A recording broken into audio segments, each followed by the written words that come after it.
అంటే నేను చెప్పేది ఏంటంటే, మీరు అనుకున్న చదువు అంటే మీరు జనరల్గా ఇంటర్మీడియట్లో ఎంపీసీతో కానీ బైపీసీతో కానీ ప్రొఫెషనల్ కోర్స్ అని ఇంజనీరింగ్ చేయాలని అనుకుంటారు.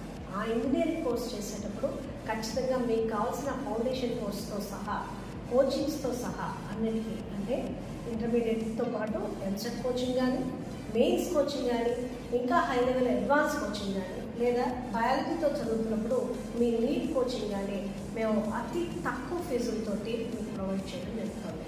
దీన్ని మీరు పర్సనల్గా తెలుసుకోవాలంటే కంపల్సరీ మీరు మా క్యాంపస్లో ఒక్కసారిగా విజిట్ చేయండి.